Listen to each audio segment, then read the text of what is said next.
True love is being loved for all the parts of yourself, even the parts that you might even consider your shadows. Those parts are still something that your true love will love. And, believe in that. Honestly, don't. And by the way, if you're looking for love in the middle of life, here's what I say: tick tock, tick tock. Time is a wasting. Do not wait to lose 20 pounds to go on a dating site. Yeah. Please. You don't waste time with that kind of stuff. Really and truly find your joy, and your joy is out there waiting for you. And as soon as you know that and start moving in that direction, it's going to happen. Welcome to the Ask Julie Ryan show, where we combine spirituality and practicality to help you live a life full of joy and purpose. Today, we have a special Valentine's Day show for you. We have Nancy Bruce as our guest, and she's a gal who found love in midlife, and she's come up with a strategy to help you do the same. So if you're looking for love, or you know someone who is, you're going to want to grab a pen and paper because you're going to want to take notes on this one. Let's go see what Nancy has to say. Nancy, welcome to the show. I'm such a huge fan, and I'm so delighted to have you join us today. Oh, I'm so happy to be here. I am so delighted. I have a lot of clients who say to me, they're in their midlife and they're single, and they say to me, is there ever going to be a romantic partner for me? Is there hope for me? Am I ever going to meet my soulmate? So I'm posing that question to you. Can everybody meet their soulmate in midlife? I believe it. I believe it because here's the thing. I have gone through that journey myself, and I ask those same questions. I mean, whenever I talk about my finding love journey, I say, listen, I went through a dark night of the soul at a certain point. I definitely questioned it. I was divorced in my mid 30s, and right after I got divorced in my mid 30s, I was ready to find love again. Soon afterwards, after about a year of kind of getting back on track emotionally and clearing my head, I wanted to be in love. I love being in love, and I wanted to be married. And I honestly thought, and I think I said something like this to somebody I was seeing at the time. To my embarrassment, I said, you better snatch me up quickly because, I'm gonna find somebody. And 22 years later is when I found my true love. 22 years. And I dated in 3 different cities: Chicago, Los Angeles, Seattle. I put myself out there. I was not a wallflower. I was not sitting at home alone on the couch. I was going on dates. I was doing It's Just Lunch in Chicago. I was doing online dating platforms in all 3 cities. And it took a while. And I did have those same feelings of self-doubt, of lack of confidence after a while. And I always say, you can't let yourself turn into a cynic, because sometimes it will take a concerted, consistent effort over the years. And you have to hold on to your belief that, yes, you will find your true love. He is absolutely out there. She is absolutely out there. You will find that person. But the thing that happens is, I think people deal with rejection. They deal with loss of connection. They deal with a feeling of, oh, I'm never going to find this person. And then they give up and they turn into a cynic. And when you are cynical, all you're going to attract are other cynics. Love thrives in an environment of hope and belief and positivity, and you have to keep that energy up. And that's really the work that I like to do with people, is to help them keep that mindset strong. Well, and thoughts create our reality. Yes. Right. So I hear all the time, well, there aren't any good men in my town. There aren't any good men in my area. Well, I met my husband standing behind him in line in the Kansas City airport right before my 40th birthday. That's Did you? how I got to Alabama. Yeah. Oh. And people say to me, how'd you get to Alabama? What are you doing living in Alabama? Yeah. You don't have a Southern accent. I say, no. They say, how'd you get to Alabama? I say, love. Yeah. Love brought me here. How did I get to Bellingham, Washington? Love brought me here. Yeah. Exactly. Yeah. And yeah. I want to go into techniques and strategies and stuff like that. here in a minute, but I've got some other just kind of general questions for you. I have pages of questions for you, my girl. We're probably going to have you back like on a regular basis just because there's Oh, so many questions. And I'm married and I've been married for decades. So, but I still have a lot of questions because I learned so much from you. And then I then give your teachings to my clients and send them to you. Nancy's your girl. If you're looking for love, oh, Nancy's your girl, you guys. I mean, trust me on um, this. So I'm a big believer.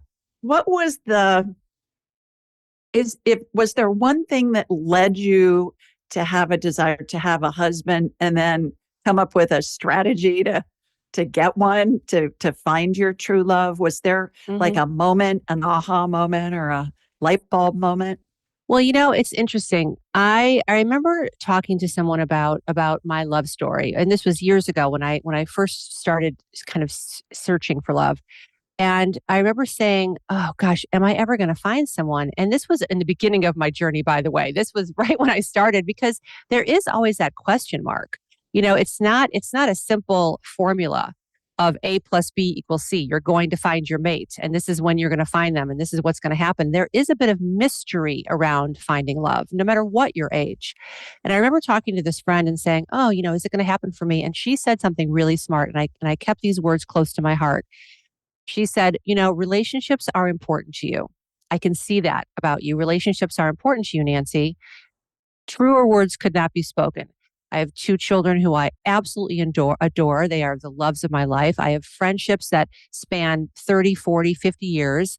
I am close with my mother and father. I have people in my life who I love and cherish and hold dear. And she said, relationships are important to you. And that's how I know you're going to find someone.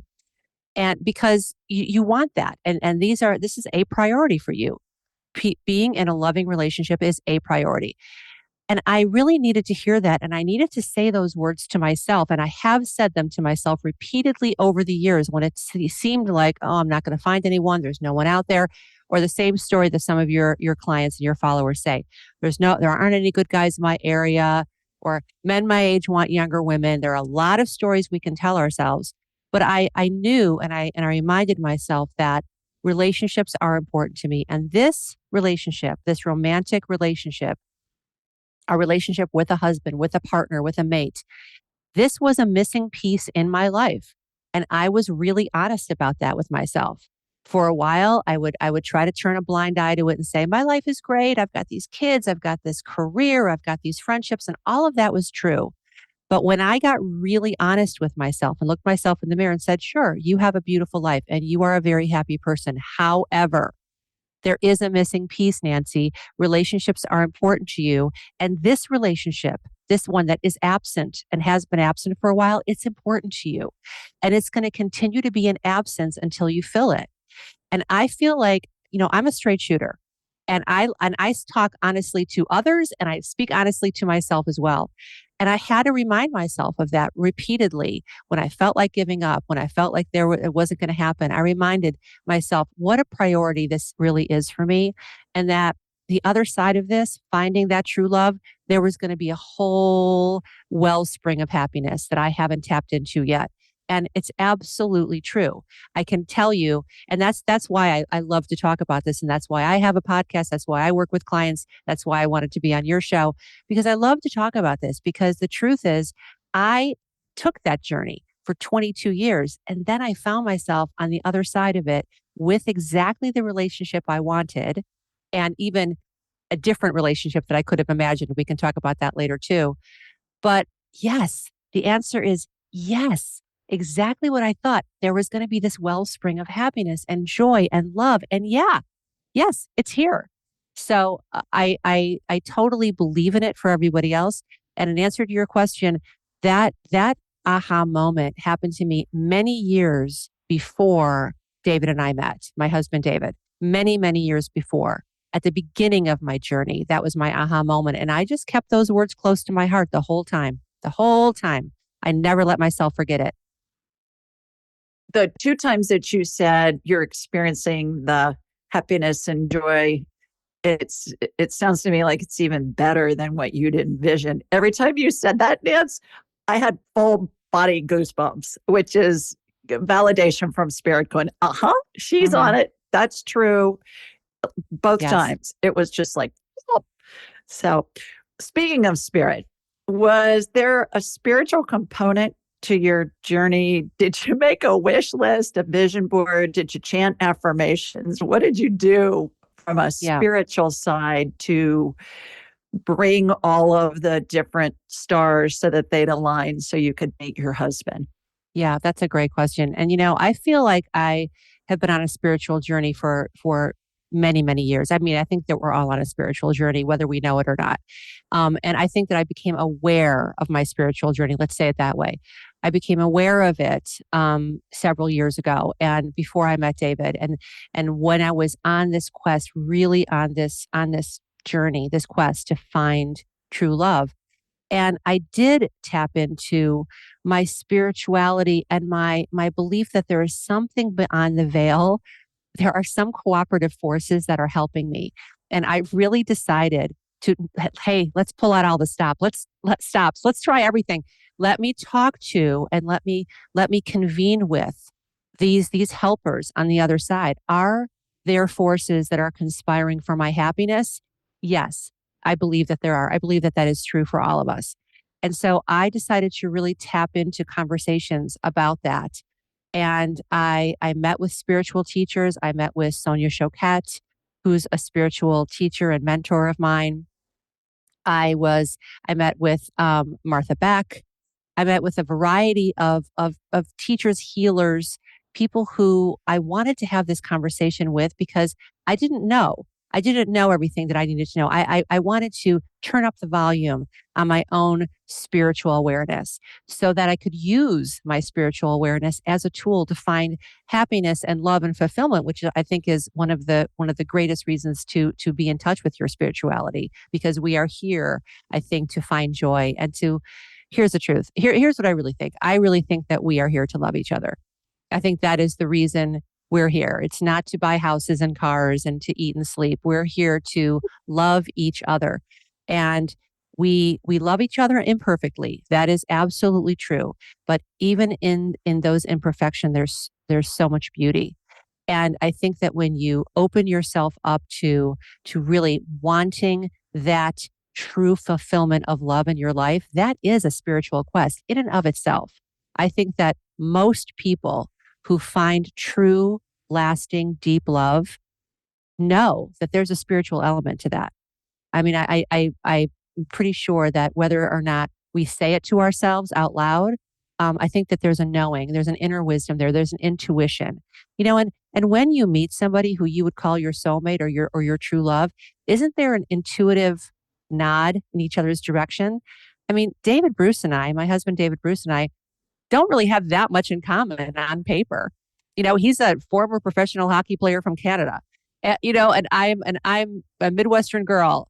And I on paper it seems like, why did these two meet and why do they fall in love? But the intuitive knowing that we had for each other, I mean, I think that that was divinely created. I do.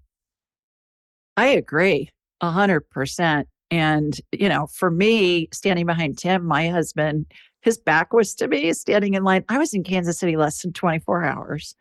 And I had this desire to put my arms around him and start hugging on him from behind. And I hadn't even seen his face yet. I thought, oh God, Ryan, you're just tired. Go home and go to bed. And then he turned around and I thought, oh, he's handsome too. And we were flying on Southwest. So he said, well, why don't we sit together on the plane? And we were just like, the whole way on the plane. And I got off in Nashville and he got off in Birmingham. And we exchanged cards. And he said, can I take you out to dinner sometime? And I said, sure. And he called me at 8 o'clock the next morning. And then the rest is history. The rest is And history. moved to Birmingham a year later and got married. I think too, on this spiritual quest too, that sometimes, and I hear this from a lot of clients, and you may too, I'd love to hear your take on this. They really don't feel lovable. They feel like, oh, I can't look for a mate until I lose 30 or 40 or 50 pounds. Mm, I've got to get my teeth whitened. I've got to, do whatever. And it's part of their journey is learning to know that they are lovable. Oh I know gosh. you run into that. You have to run into that. Oh gosh. Oh my goodness. Yes. And I think we all understand that feeling, whether or not we felt it for ourselves, we understand that feeling. And I definitely have felt in my life, well, as soon as I, fill in the blank, then I'll find Right. someone. As soon as I get to this part of my career, or as soon as my kids get a little older, or as soon as I lose 20 pounds, or as soon as I figure out this, or as soon as I write my first book, you know, as if you have to have a stack of accomplishments to find true love. I mean, nothing could be further from the truth. Absolutely nothing. Exactly who you are and where you are in your life right this minute. You are lovable. You deserve love and happiness simply because you are. You are here. That's the only criteria you need to deserve love and to deserve happiness and to give love and give happiness, because that's the other part of the equation. It's not just about the receiving of love, it's about the joy that you feel in giving love, the joy that you feel in loving someone. You don't have to be a certain size of jeans to love someone, right? You don't have to have certain a checklist of accomplishments in your life to love the people in your life. You love them just because you are a loving being and they are people you love. The same is true for romantic love. I do think that people, especially women, I think get really tripped up by this, and they feel that they have to be in a certain package in their own body or have a certain lifestyle to be attractive to men. And in my experience, that is absolutely not true. Really, the people that you will attract if you are swimming in those pools are very superficial people. Is that what you want? No.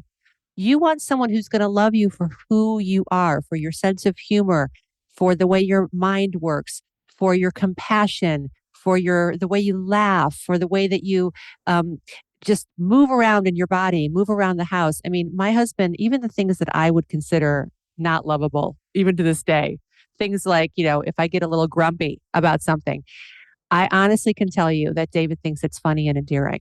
He will look at me and just start laughing and just like come over and give me a hug.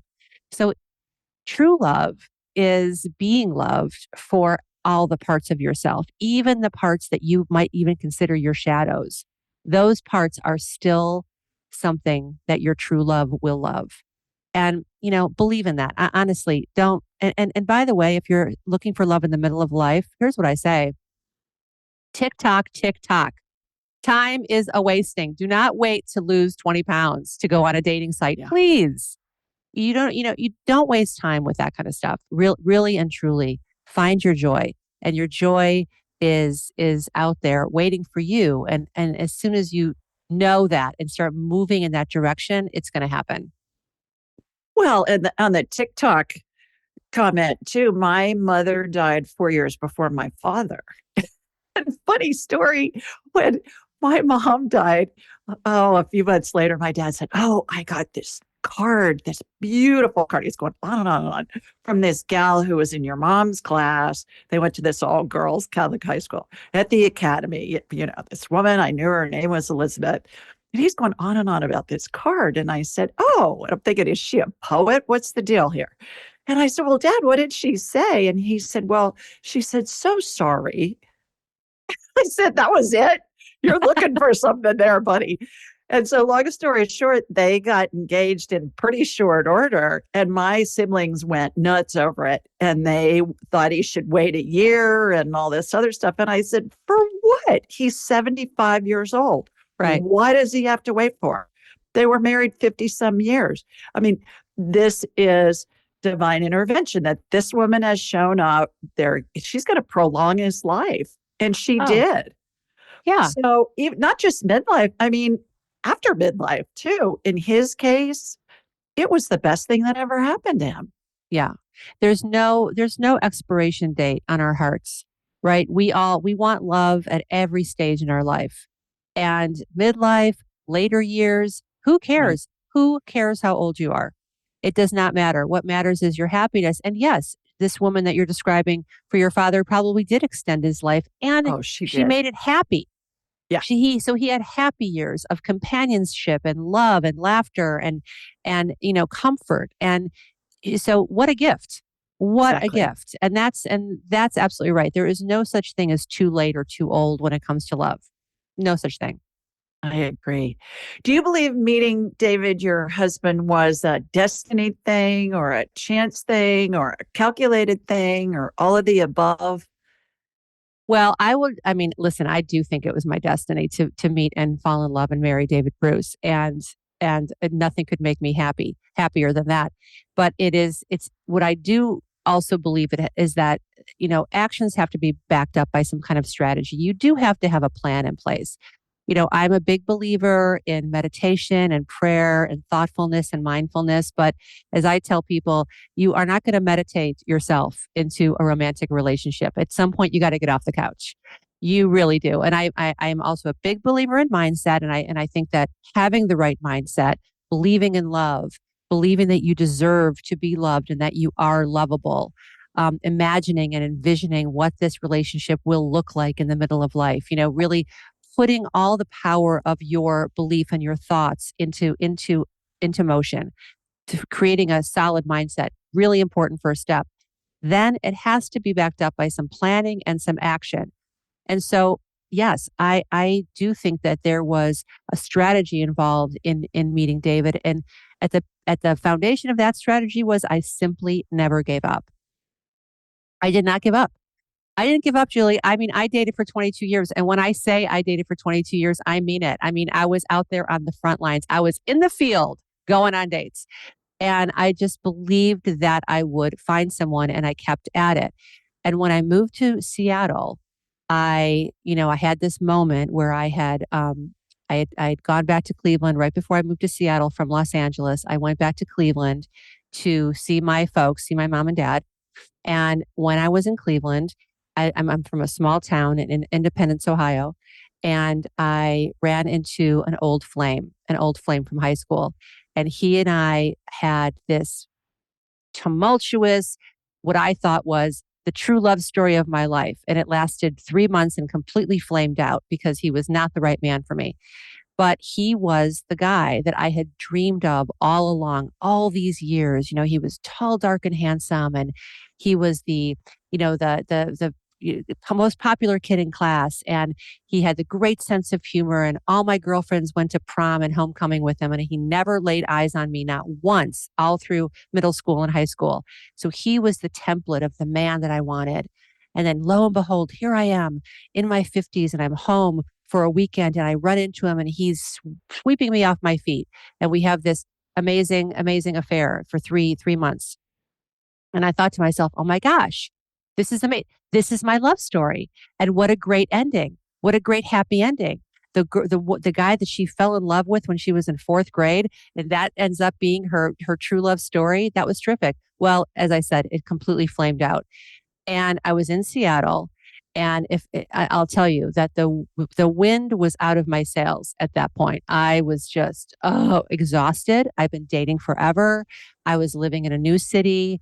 The old flame turned out to be not the guy for me at all. We had broken up. And I sat on the couch and I said to myself, if you want a different love story, you have got to look for a different kind of man. And lo and behold, that was the very evening that I had a date set up down the street because I had forced myself to go back on a couple of dating apps and I was on Hinge, which is a dating app that I really liked. And I forced myself to go on it. I had made a date and I was regretting the date because I wasn't in the mood and I didn't want to go. And I was sad about the old flame and I was feeling defeated. And I said to myself, you've got to look for a different kind of man, Nancy, and you cannot give up. You can't give up on love. If there's one thing you believe in, it's love. So I went into my bedroom, I put on my dating uniform, which was black on black on black, and I put some lipstick on and fluffed my hair out and I walked down the street. And even in that with a pit in my stomach, in that dark moment that I was having, I put a smile on my face and I said, you're going to believe in love and you're going to look for a different kind of man. And I walked into this Italian restaurant called Mama Molina's in Seattle, and there sat David Bruce. And so that is what I want people to hear this story because I get it. I understand when it feels like you're not going to find someone, when it feels overwhelming, when you feel like you cannot go to another coffee shop or bar or restaurant and meet another stranger and make small talk. You can't do it. Here's what I'm telling you. Yes, you can. And you have to. You have to believe in love. And maybe it's not going to be a dating app for you.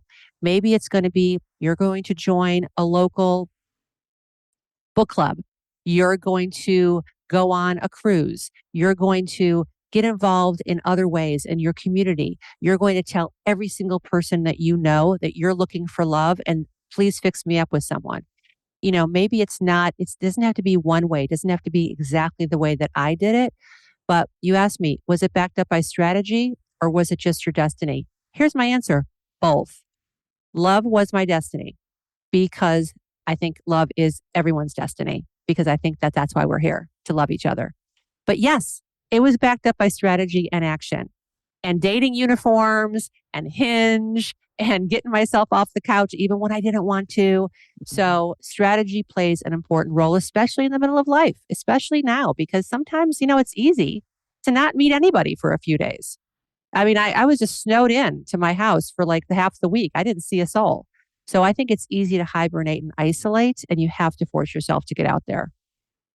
Yeah, I think it takes golden ovary courage. Guys have breast balls, girls have golden ovaries. And sometimes it just comes down to the courage to do that. I was a sorority advisor at the University of Alabama for a dozen years and 450 girls in the chapter. So lots of drama. Oh, Miss Julie, because we're in the South, right? Oh, Miss Julie, my boyfriend broke up with me. The tears, the hugs, the Yeah. whole 9 yards. And the one thing that I told every one of them is, I want you to remember one 4-letter word. And I'd get their attention and I'd say, are you ready? And they'd say, yeah. And I'd say, next. Who's next? Yeah. Next. And even now to this day, Nancy, I'm still in touch with a lot of them. They're married and they have babies and all of that. And they say, we can hear you in our head, not just about love, but just about life in general. I can hear you in my head saying, next. Remember that 4-letter word, next. And Yep. that's what you did. And Yeah. good for you. Yeah, you Yeah. got to do it. Next is right. That's great. That is a great line. I like that. I'm going to use that because that's really smart. Yeah. Because you can't let yourself get mired in defeat. Like, oh, this one thing didn't work out. Yeah, it didn't. It opened the door for the next thing. And honestly, I would say that the old flame, um, and how that relationship just kind of imploded really set me up for success with David because it shook me out of a rut. And it said, look for something different. And guess what? David Bruce is different than any of the men I've ever dated in my whole life. He's got a quieter energy. He's got a quieter vibe than what I'm used to. I'm a big talker and he's not so much, but we had a beautiful, calm, very interesting first meeting. And if I had been in a different mindset, I might have passed him over. I might have said, you know, he doesn't talk enough. Or, he's not what I'm looking for. Or here was a big one for me. He's not tall enough. Because I had this block about height because I'm very tall and I had a block. I thought, oh, I have to date somebody who's over 6'2". Well, guess what? He's not. And I couldn't have cared less because I said to myself, look for something different. You got to Yeah. bust free of that template and look for something new. And that's what I tell the people, the women that I work with right now all the time. You boundaries are healthy. We all have boundaries, things that we don't want for sure. But we also have blocks. And if you're in the middle of life, chances are you got a few of them. And you got to be honest with yourself. And, imagine dating without that block and how that would feel and how many men you might meet and really like if you removed that block. So, yeah, I mean, next is a good one though. Next is great. Next. Yeah. So that one. The other thing too, as I'm listening to this story with you, is the universe is always conspiring to do us good. I had a woman on the show named Perdita Finn, and I love that you were talking to your angels and your deceased loved ones and your saints and whomever and going, hey guys, I need some help here. And that's what Perdita says. She says every morning she says her prayers before she and her husband get out of bed. And then she assigns a to-do list to all her deceased loved ones and her angels and her saints and all of them. And she said 100% of the time, It happens. Whatever I request, I always get. And she says it may not materialize in a way that I've envisioned originally. To your point, you wanted somebody that was tall and gregarious and all of that, but you get what you want. And sometimes it's way better than what we've envisioned. Furthermore, the way that things unfold, there's no time in the spirit world, time's human creation.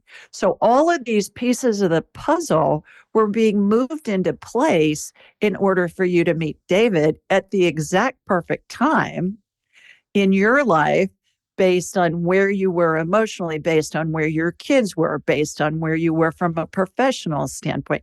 Same with me, with Tim. All of the pieces of the puzzle lined up. My son was 7. Moving him was a big deal. There was a school that he went to, a private Catholic school run by an order of nuns in Nashville. They teach in like 60 schools around the world. They had one other campus that they owned. It was in Birmingham, Alabama. They were full. They made a space for him going into the 3rd grade. The principal, Sister Mary George, told me, she goes, I've never had anybody fill out a application and all 5 references were one of our sisters. I said, well, that's just how it works. We found a house to rent. We found a lot that we bought. We found a builder. My house went on the market. It sold in 3 days for the asking price. It was like ba-boom, ba-boom, ba-boom, ba-boom. And all of those different pieces of the puzzle all lined up. And that's what was happening with you. We just can't see it when it's going on. And to your point, I believe the fact that you didn't give up is how you were able to access the exact right time, because all those pieces of the puzzle had been moved into the proper place.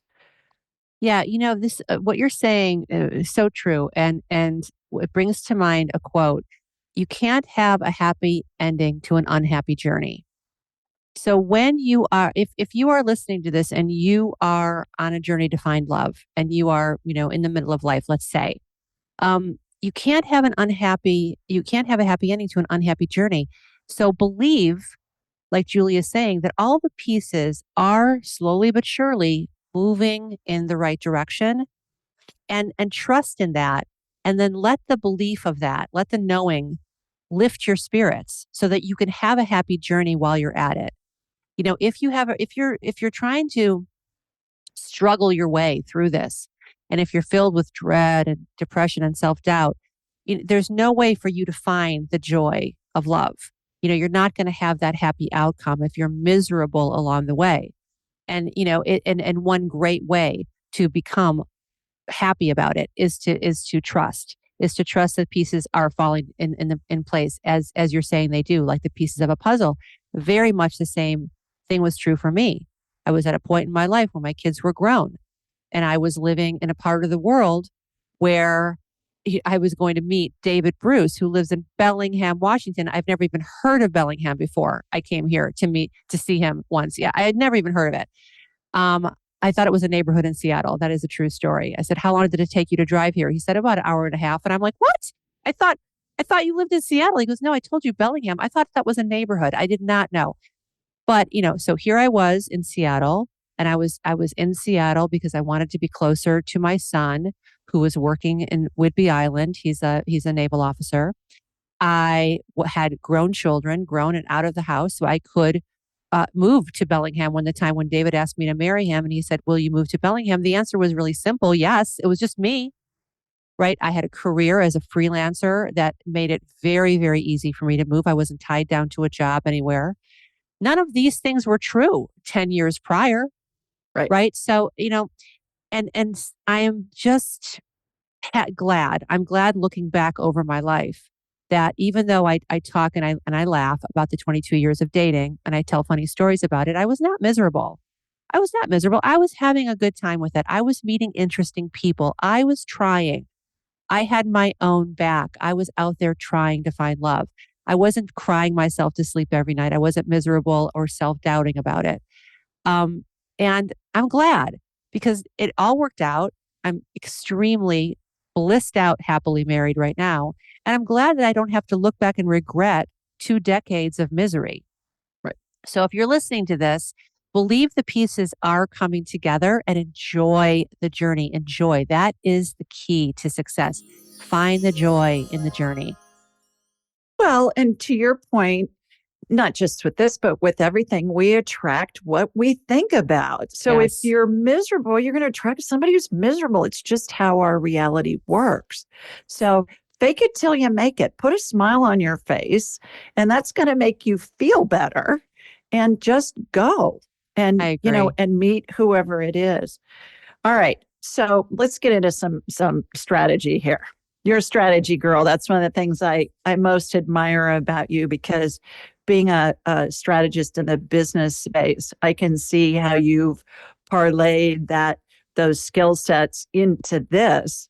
And this is really what matters. You can always get another job, you can always have another career, but how do you parlay that strategic planning into living a life of joy?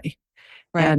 And I've watched you do it, and it's been just so fun to watch it unfold. First of all, let's talk about matchmaking.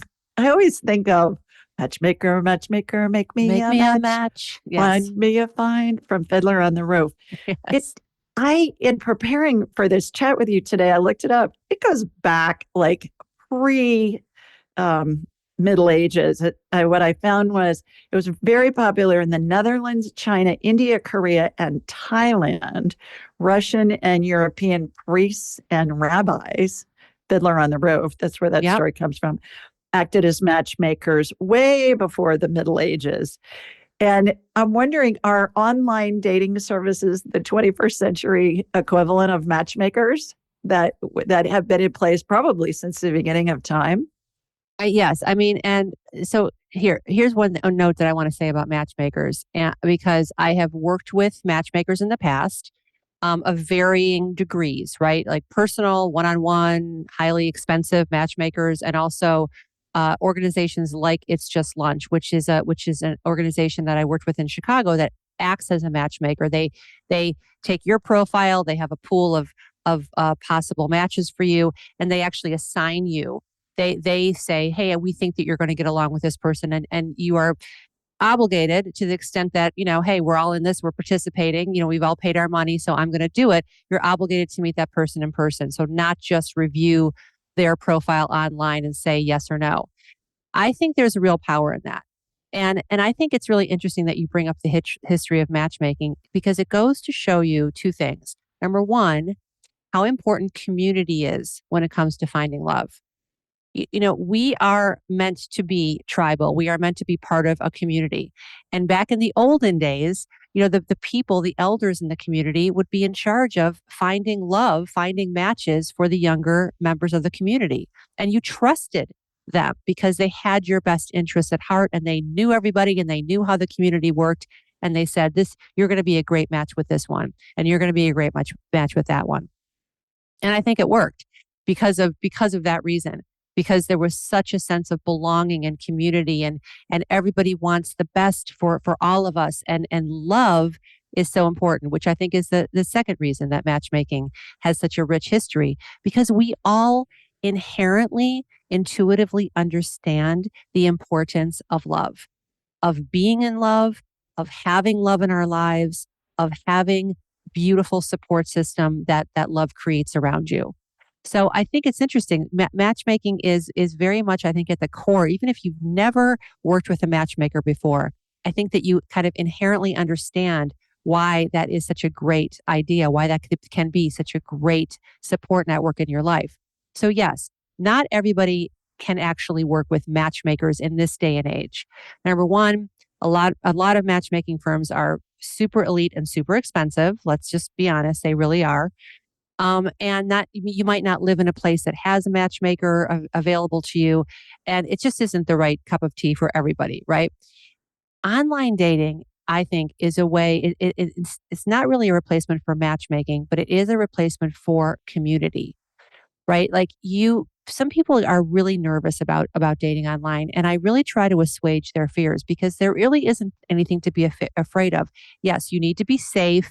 You need to always make safe choices. But that's true also if you go out to a nightclub and meet people, right? You always want to protect your safety first and protect your privacy. But the beautiful thing about online dating platforms, I think, is that it opens up a world of people that you would absolutely have no chance of interacting with without that platform. There is no chance that I would have run into David Bruce. We lived 90 miles apart and and we had very, very different lifestyles. So yes, listen, is it possible that you might meet someone, well, like you did in line at the airport? I love that story. And maybe you're going to meet somebody. I always use the example of picking out avocados at Whole Foods. Might that happen? Sure, it might. But let's stack the decks in your favor, right? Let's try other strategies in addition to joining groups or always having an open sort of receptive energy about you when you travel. Obviously, Julie, you were a very open, receptive person. You were standing in line at the airport. You didn't have your nose buried in your phone. You were looking around. You noticed this guy, and lo and behold, you guys spent the rest of the time talking to each other. That's because you bring a certain openness and a certain energy level to your life. And that's beautiful. Do that. If you're out there looking for love, yes, have that energy, join groups, go out into the world. But also, the online dating community can be a rich resource for you. And it's not scary and it's not dreadful and it's not icky. It isn't. I know lots and lots and lots of people who have their true love stories from Match.com and Hinge and eHarmony and OkCupid and all of them. I think it's something at least to consider. Let me put it that way. If you are on the fence about it, just consider it. Consider doing it and have fun with it. Have some fun with it. Make it playful. Make it like a fun little hobby, a fun little project that you're going to embark on. Don't put the weight of the world on your shoulders. I have to find someone. Don't put time limits on yourself. Have some fun with it. But yeah, I think that dating platforms are fantastic. And I think they're a great way to meet people. I do too. And I know lots of people that have met their true love through them as well. Are some dating apps more well suited to a certain personality type than others? Have you found, or are they all pretty much the same? No, they're not all the same at all. And absolutely they're suited to different personality types and different age groups too. And the key is to try a few out. Most dating apps are not expensive, and you can always, start at the lower level and work your way up. But they're not very expensive. You can try a few at a time. Here's what I'll tell you. For example, here's why I liked Hinge. Hinge was great for me and great for David because it was just a few questions, right? And the questions and answers were meant to be kind of fun and playful and quippy. Like, I didn't have, I personally, even though I'm a huge reader and a writer, I don't particularly love reading really lengthy dating profiles. Like, I would rather give me the highlights, give me a few quippy little funny asides, or tell me what you're looking for. What I want to know is that when I was back in the dating game, what I really wanted to know is that you're looking for something serious because I was looking for a committed monogamous relationship. And I made it very clear that's what I wanted. I wasn't looking for a hookup. I wasn't looking for, none of that nonsense for me. I was clear about what I wanted. And so I wanted to know that that person was clear too. And then I was looking for, a little bit of let your personality shine through. And that's it.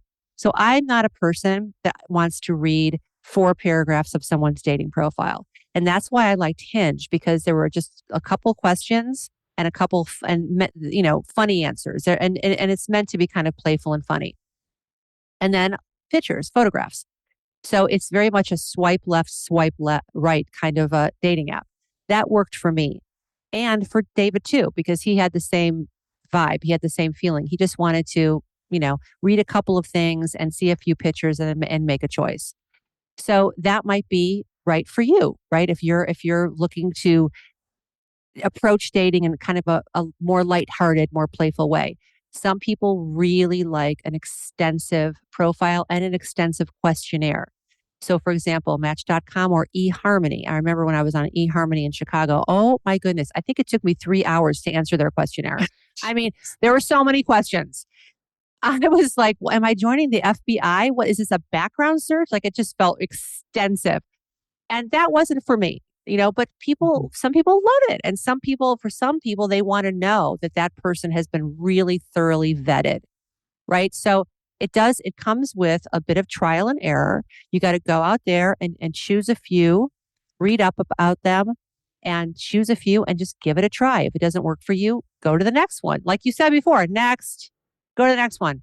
You're not signing your name in blood to any of these things. This is not like a lifelong commitment. You can try it out for a few months, and if it doesn't work, try something else. Exactly. I assume that your methodologies work for same sex relationships as well as heterosex relationships, the LGBTQ, all of that. It's all the same thing. You're all looking for love, whether it's same sex or whatever. Is that a correct assumption? Well, here's my only caveat because I have never been in a same-sex relationship, nor have I ever looked for a same-sex connection. I don't know that personally. Like I can't give you a personal point of view on that, and I would not want to misspeak. But I mean, I do think I'm a big believer that love is love across the board, Mhm. and that when you are honest about who you are and honest about what you're looking for, chances are really good that you will find it. When you completely share about who you are in a really honest and transparent way and you look for love, you will find that love. And so, yes, I am assuming it is the same. It's actually something that I would like to learn more about. In my work, my Finding Love company, and in my work with people, I am really curious to start working with same sex couples because I would love to, give them the benefit of anything that I could and learn from them about if, is it different? Is it different for same sex couples? I don't know. All I can tell you is when I'm working with a client, I'm getting what I call divine downloads. I get information from spirit into my head. And two clients in particular were looking for a same sex relationship. And I sent them to the thought came into my head to send them to your stuff. So, as far as I'm concerned, what I'm getting from spirit is, yeah, it works with all of them. Oh, Your, good. your methodologies do. So, Good. Oh, that so makes there's me a, happy. there's a plug from me and from, the spirits and beyond. Thank you. Because when I'm talking with somebody, whether it's I say I'm a buffet of psychicness. So we can talk to your dead grandma, we can talk to your alive cat, we can tell how close to death somebody is. I can see if you got a broken bone. I mean, whatever. And the whole time I'm scanning somebody, I'm getting information downloaded into my head from a spirit.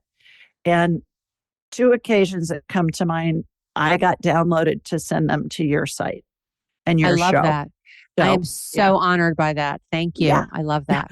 I had a client one time, just as an aside, who I always ask, how did we get introduced? And he said, well, my grandmother told me about you. And I said, oh, who's your grandmother? Do I know her? And he said, no, you don't know her. And I said, oh, okay.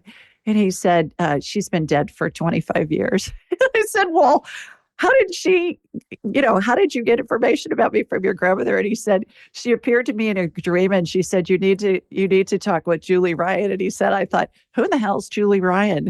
And he said, he looked me up online and that's how he got to me. And I said, I love it when, the spirits and beyond are doing my marketing for me. It's great. So they're I love doing your that. marketing for you too, I girl. love it. Thank you. Thank you, Yeah, spirits. absolutely. How much effort and energy is required to find our life partner? Does that mean we got to go out on dates every night of the week? How much time do we allot to this adventure of finding our love match? That is such an important question. And that is something that comes in the planning phase. So I walk people through three phases: mindset, planning, and action. And so the planning phase is very important for exactly the question that you're asking.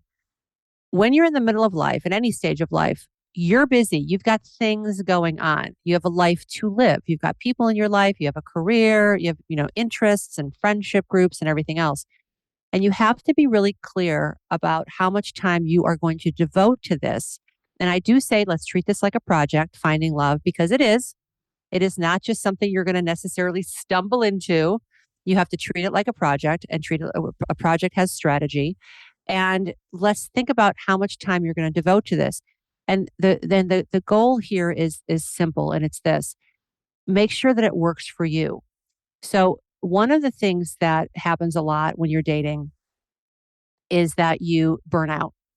You go on a bunch of dates, you overbook yourself, you're out for, coffee with someone and then drinks the same day and 3 days in a row or all weekend long, and you burn out. And if it's missed connection after missed connection, in other words, if you're meeting people that you don't have a spark with, it's not a good match, and they're stacked up and they're it feels overwhelming. Chances are you're going to feel burnt out. You're going to feel like this is too much effort. You don't like it. You're not enjoying it. It's taking up too much time. I don't want to do it anymore. And it's really easy to fall into that negative story. So before you even go on date number one, look at your week, look at your month. Say, how many dates do I want to go on this week? What are the best days for me?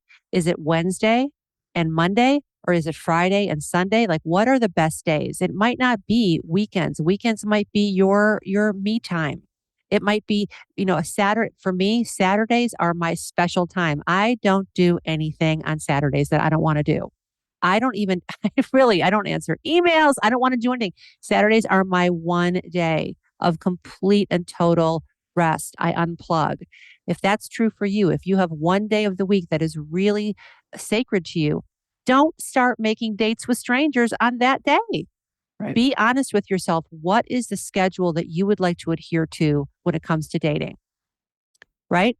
And another really important part of this is make sure that you do go on multiple dates at the same time. In other words, don't date one person and then decide this is the person.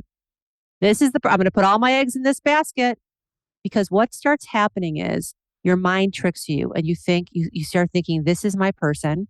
I have already decided. You get really, really ahead of yourself and you don't have anything else to compare this person against. You're not going on a date with somebody else the next day or the next week. You're just focused on one person. And then you start telling yourself, okay, I'm in a relationship. You can fall really quickly into girlfriend or boyfriend mode before it's really time to do that. So when you look at your schedule, when you look at your week and your month, say, how many dates can I go on in a week? How many dates can I go on in a month? And how many different dates do I want to go on in a week, in a month? So for me, it never really worked to go on like 5 different dates with 5 different people in a week. To me, that was just too much. It was too confusing. I was like, I can't keep this straight. It just feels like I feel very, ragged about that. I don't like it. So my rule was I will go on 2 dates a week with 2 different people.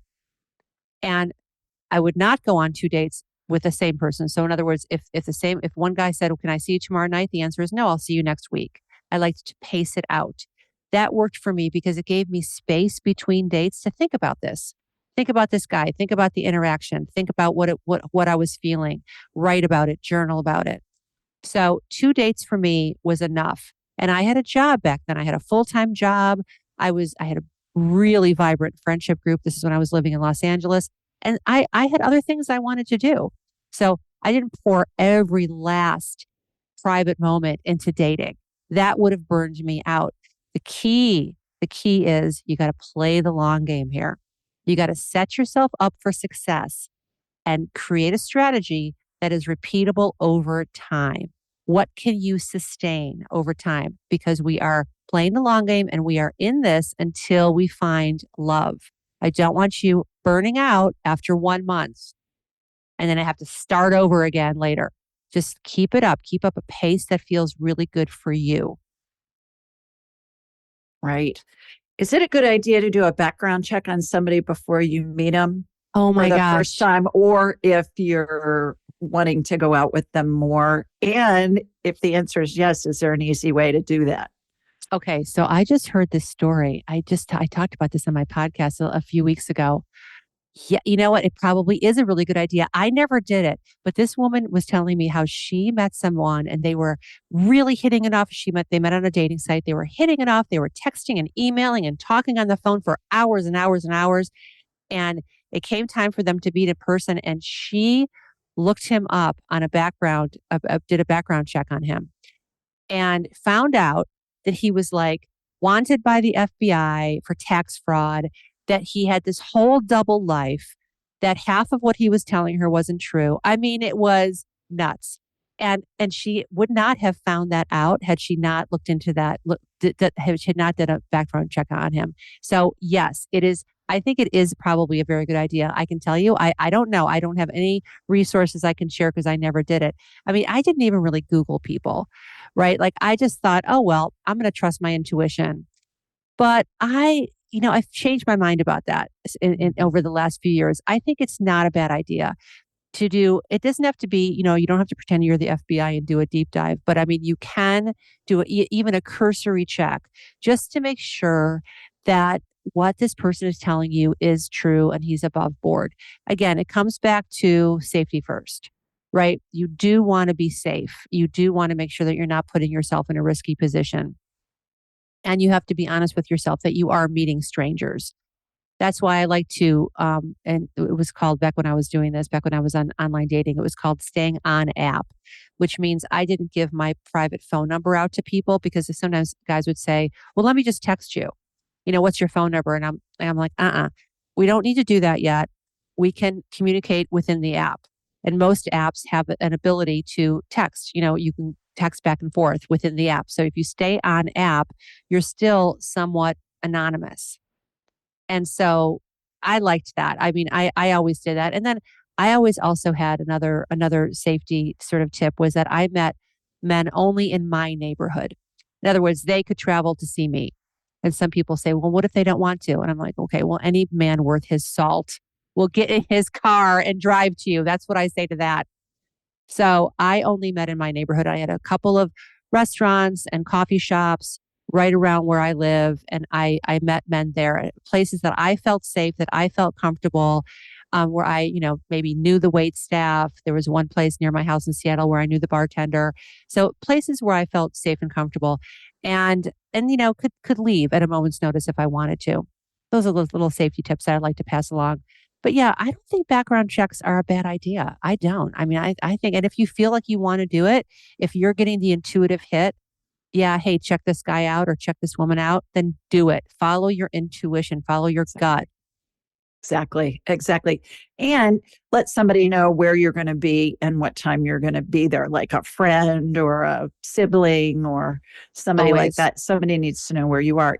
So let's take that for a minute and then get back to this strategy of finding love, just because we need to be smart about it.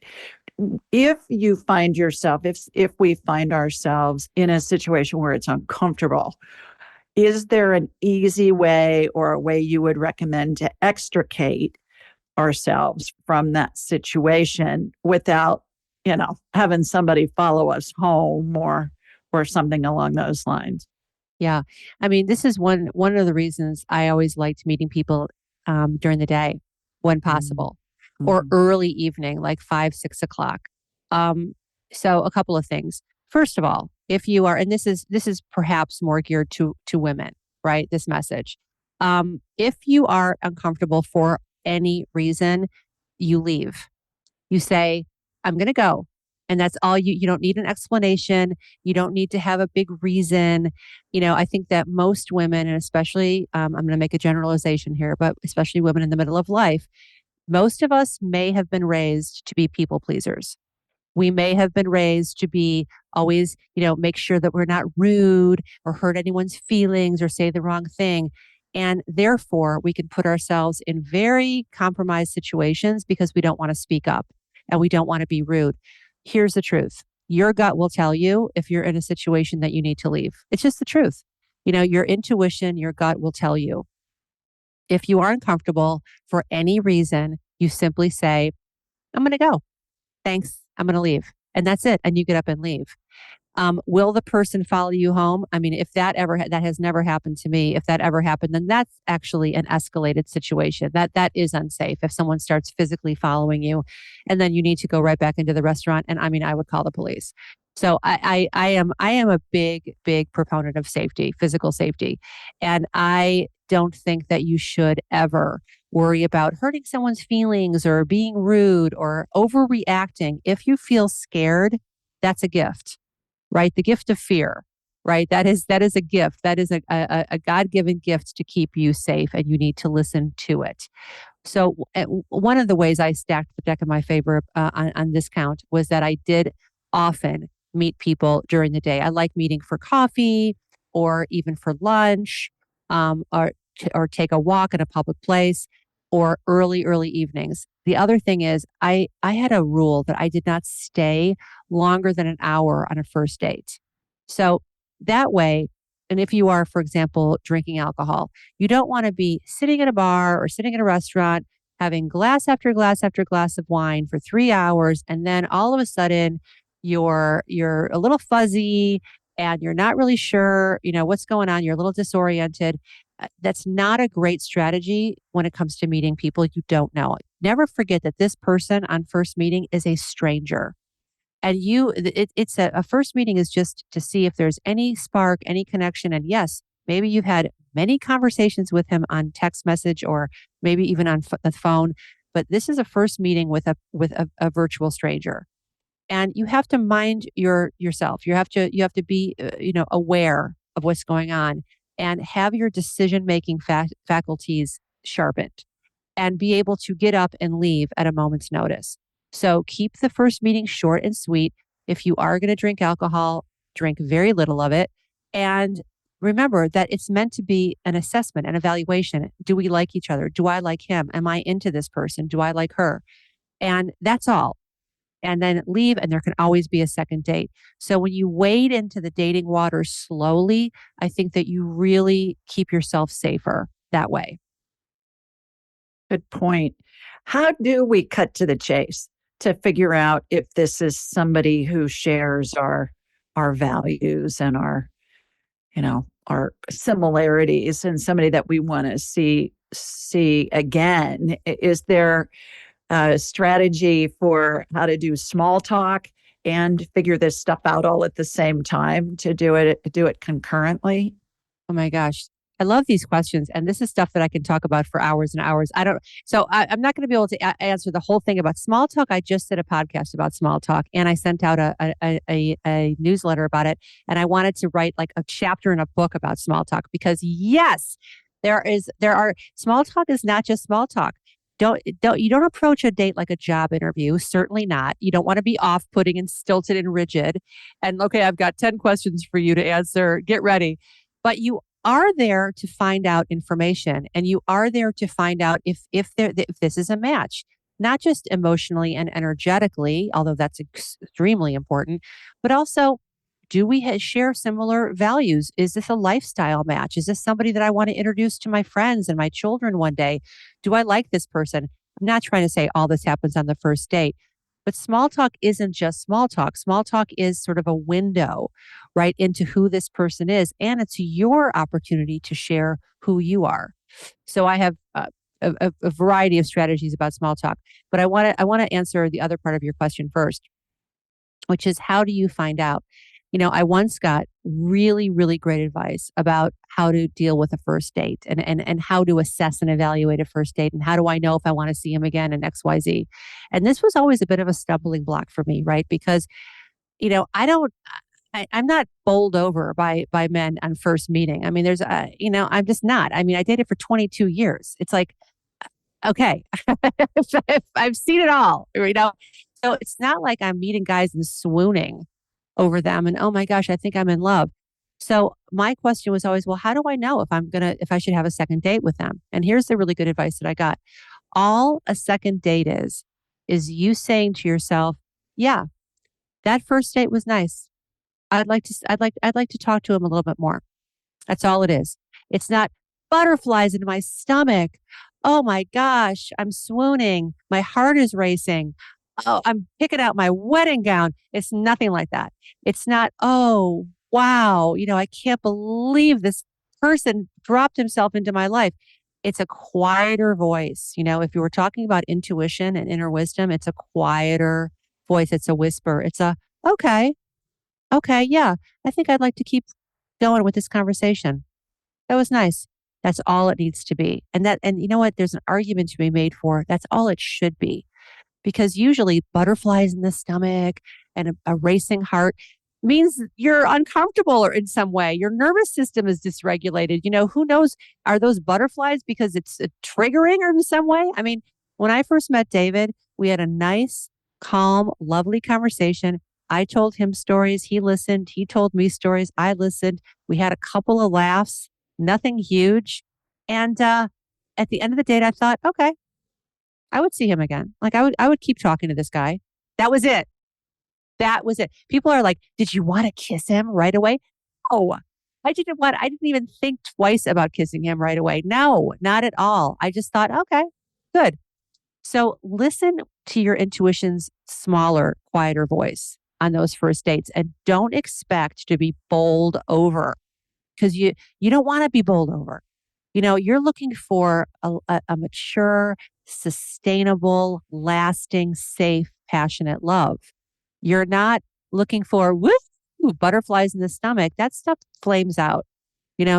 So I would just say listen to that quieter voice and ask yourself, would I continue this conversation with this guy?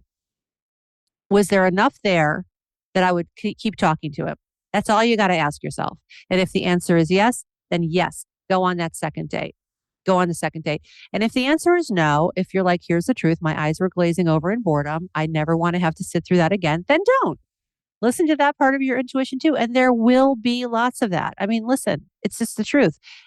Hey, I've said it before and I've said it, I'll say it again. This is one of my favorite things to say. Dating is a numbers game. You are not going to go on one date and find your true love. It probably will not happen. I won't say you won't. I won't say there's 100% chance it won't happen, but you probably won't. So dating is a numbers game and just be in it for the long haul. I agree. All right. So, along those lines, when it comes to commonalities and things, I always think of the comedian Mel Brooks. And when he brought his Catholic fiance, Anne Bancroft, home to meet his mother, his Jewish mother, she greeted him at the door and she said, "Very nice to meet you. Excuse me while I go put my head in the oven." That's a, that's a famous story. And so, how important is it, let's say you've gone on several dates, how important is it to find those commonalities in this day and age with religion, with Mm. things like that? How do we discern between that's how we were raised? I have a girlfriend who married a Greek man.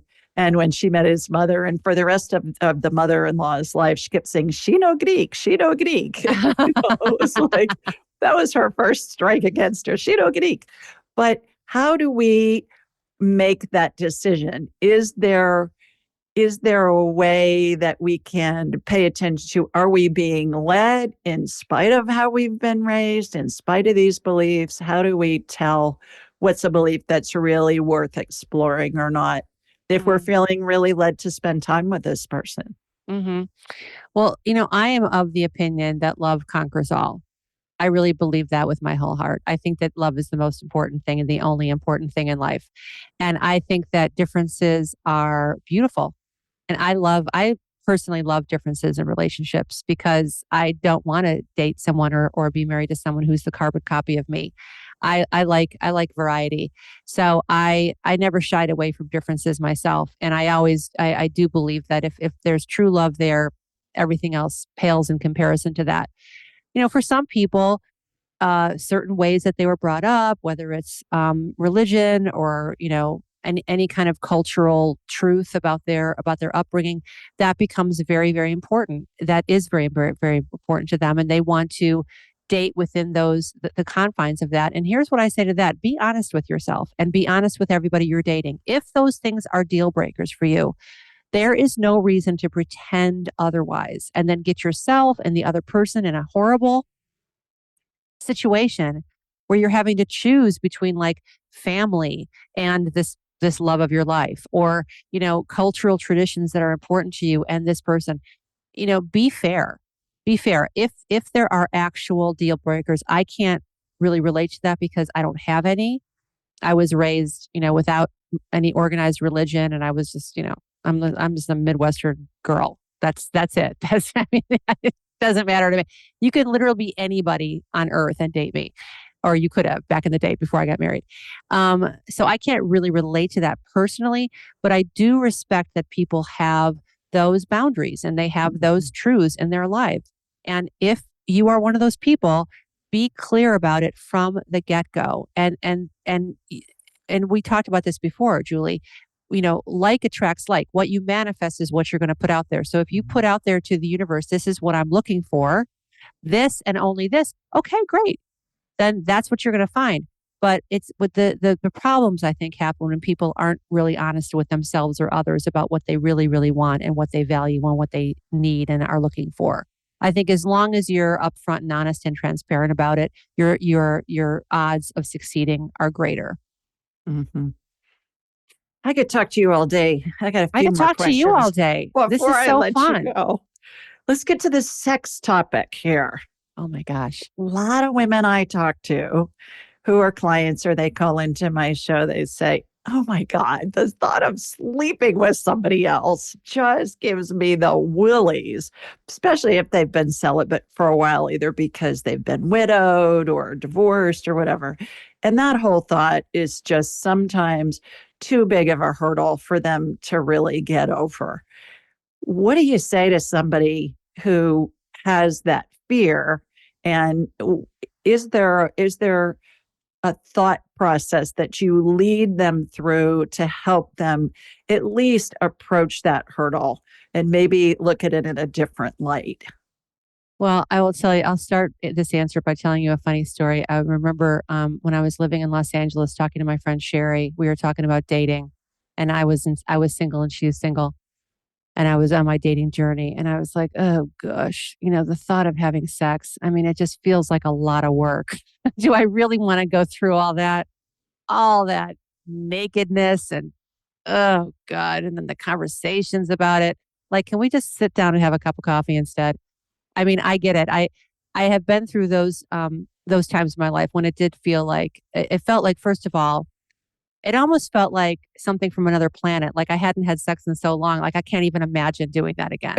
If you haven't had sex in a while, it feels like you can never do it again. It feels like it's something completely foreign and otherworldly to you. I mean, really.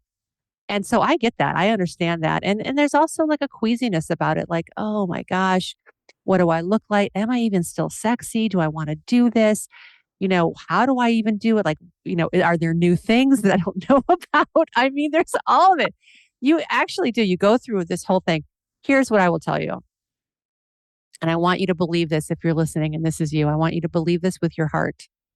When you meet the right person, it will fall into place and it can and should fall into place slowly for you if that's where you're at emotionally and sexually and physically.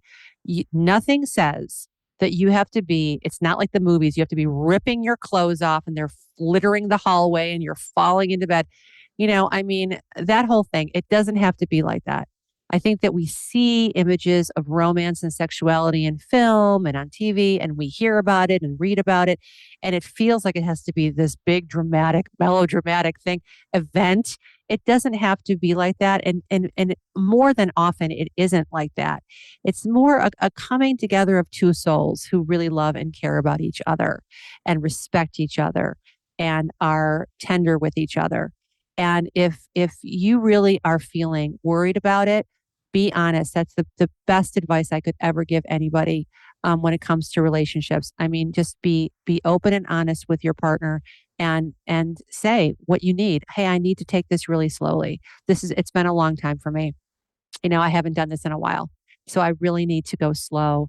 And I will tell you that if you're with the right person, and at this point, if you're going to have sex with this person, it should be the right person. Also a believer in that.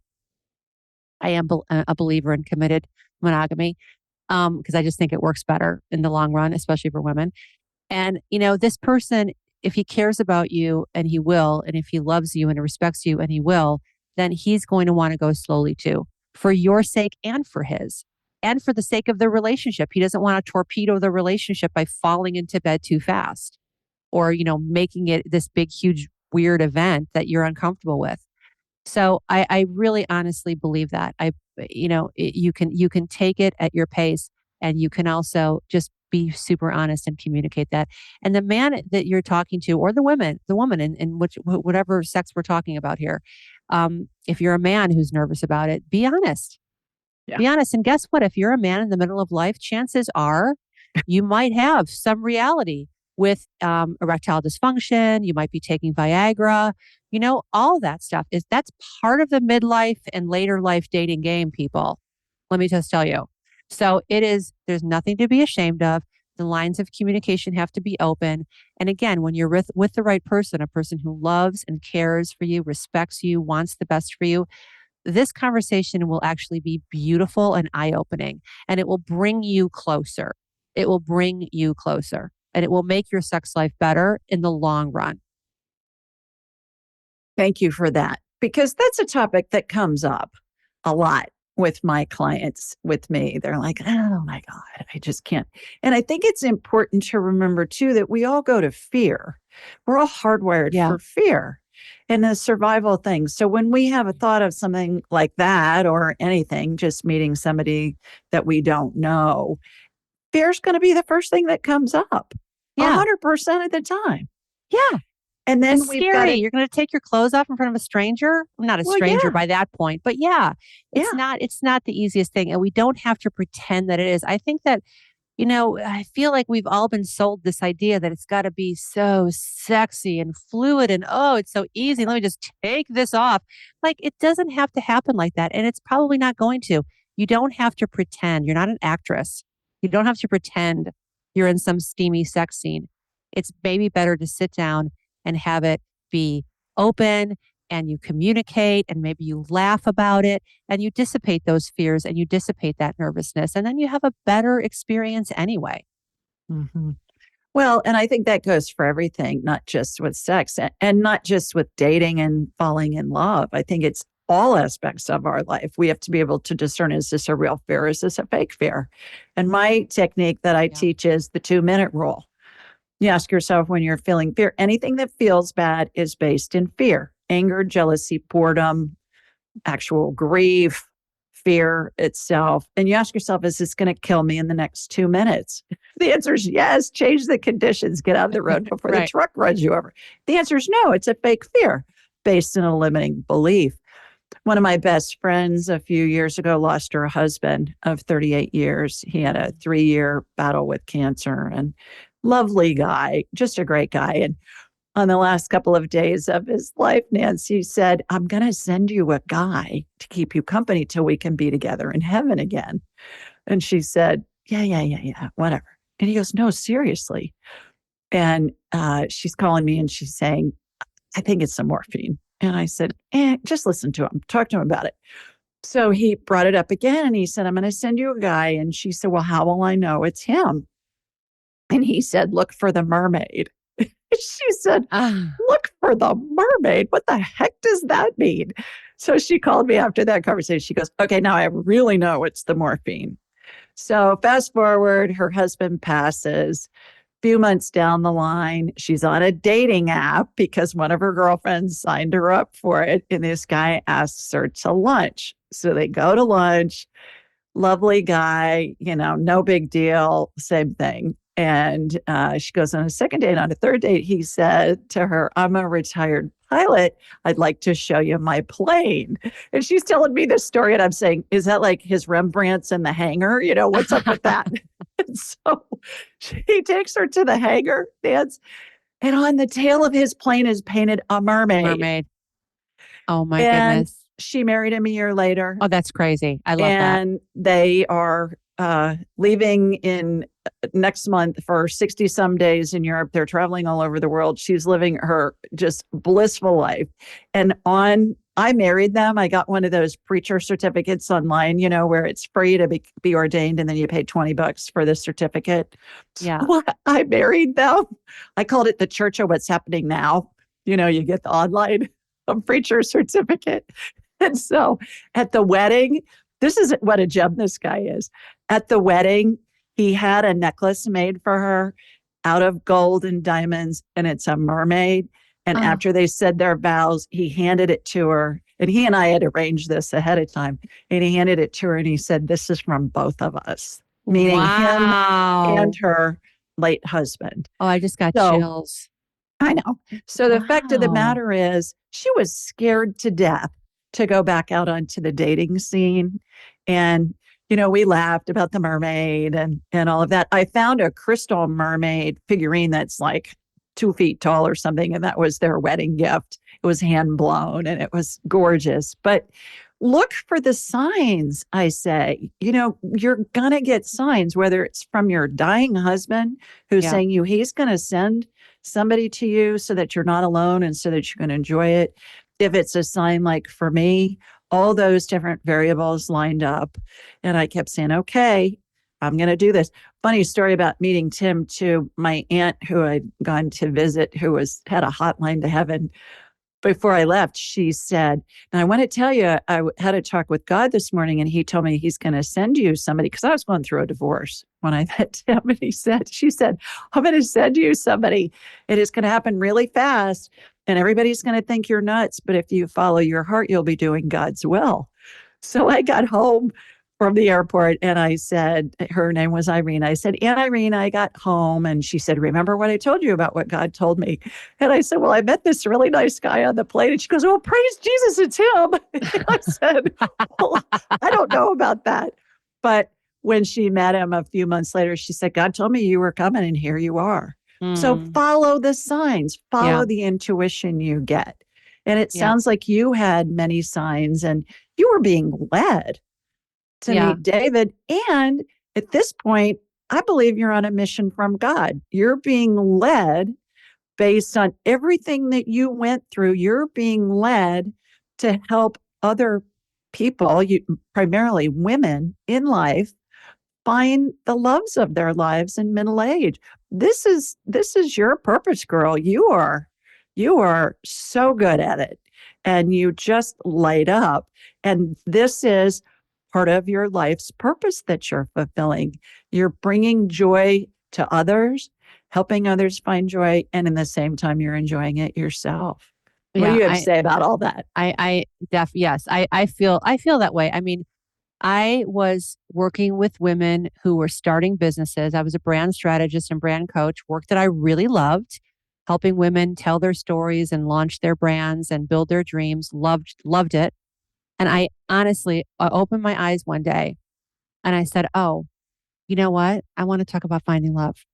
Yeah. That's what I want to talk about now." And it was just a really clear message, and I changed everything. I mean, I still have some brand clients that I work with because I love my clients and I want them to build the brands of their dreams. But I decided this is my passion. This is my purpose now because I can tell you it's not just about the destination of meeting my true love match and mate and being married to David. It's about the healing, transformative journey of getting here. And I truly believe that that is as valuable and beautiful as the outcome of finding love, the healing journey, the journey of self awareness, of discovery, of understanding what I want in life and how I want to live, and then meeting my true love match and how I got here. I want this for other people. If you are a person who is seeking love, and not everybody is, maybe, and then being single is great, and I get it. Preaching to the choir, I was single for 22 years, but the truth is that for me there was always a missing piece, and for the people who I'm working with now and talking to on my podcast, if that's true for you, I want to help you because I will tell you that the transformation is real. And I do feel guided by it. My father passed away almost 3 years ago, and he and I have a better relationship now than we ever did, I think. And I talk to him frequently. And every once in a while, I'll just say, "Dad, help me with this. Like, give me some clarity about this. What do you think about that? Like, where would you lead me if you could?" And I do get a lot of downloads when I Mhm. ask those questions from him. I mean, he's a teacher guide for me. He's an ancestor guide, and he's my dad, and always wanted the best for me in his way. And now I feel like I'm really getting the all that communication from him, and I feel like he played a part in this because when I was engaged to David, I went to see him, and my dad was dying, and David and I drove across country. It was during the pandemic, so we didn't want to get on a plane. So we drove from Bellingham, Washington to Cleveland, Ohio. and 40 hours. And I saw my dad for a few days before he passed away.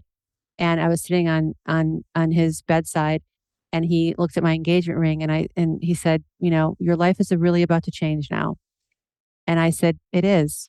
It really is. And he said, in ways you can't really imagine. And there was something about the way he said it that made me believe that he was going to be there watching, Mhm. in ways that you can't even imagine, dot, dot, dot, but I'll be there and I'll see. And he died a few days later. And ever since then, I have definitely felt like this loving, supportive energy from him. And so, this finding love journey that I'm on, I feel like when I opened my eyes that morning and had this idea, I think he played a role in that. I do. And the thing is that I can tell you, it just makes me so happy too. And it makes David happy. And, we're just having so much fun with it. And I want as many people who need to hear this message to hear it. That's my only goal. If it helps people, that's what I want to do. Yeah. Yeah. You're aligned with your purpose. And all those pieces of the puzzle had to get in place first in order for you to get here. Yes. One last question. Why did we incarnate? Well, I think, like I said before, I think that we're all here to love each other. I think that we are here to understand what it means to love each other. I think that's really the journey. And I think that when we love each other imperfectly because we're human and we're flawed. And so there's that part of it. But even in that imperfect loving, that's where all the beauty is. And that's where all the, I think, awareness and knowledge grows. I think that there's no higher purpose than love. That is my true and heartfelt belief.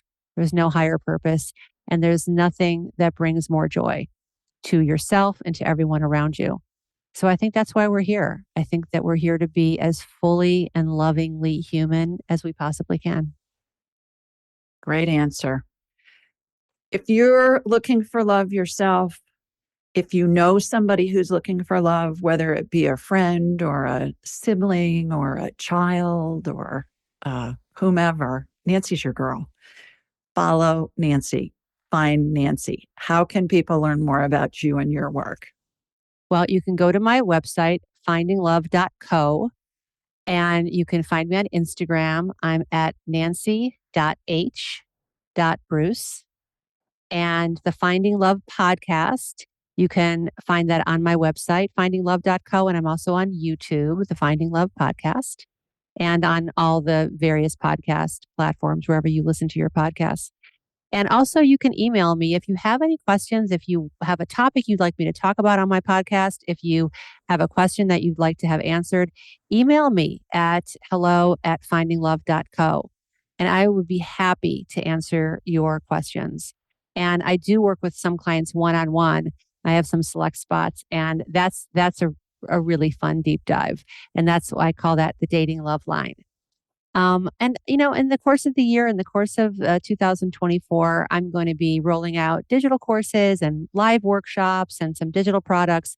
So stay tuned is what I want to say. And let me know if you have any questions. I'm here for everybody. I'm here for you. Wonderful. Thank you for taking the time to impart all your wisdom with all of us. And I'm going to have you back because I got pages of questions we didn't even get to. Oh my gosh, this was so fun, Julie. I will come back. Whenever you want to talk more. I mean, this was really, really fun. I enjoyed it. I enjoy you. Well, right back at you, babe. Alrighty, everybody. Sending you lots of love from Sweet Home, Alabama. Mwah! And from Washington, too, where Nancy is. We'll see you next time. Bye. Bye. Thanks for joining us. Be sure to follow Julie on Instagram and YouTube at Ask Julie Ryan and like her on Facebook at Ask Julie Ryan. To schedule an appointment or submit a question, please visit AskJulieRyan.com. This show is for informational purposes only. It is not intended to be medical, psychological, financial, or legal advice. Please contact a licensed professional. The Ask Julie Ryan Show, Julie Ryan and all parties involved in producing, recording, and distributing it assume no responsibility for listeners' actions based on any information heard on this or any Ask Julie Ryan shows or podcasts.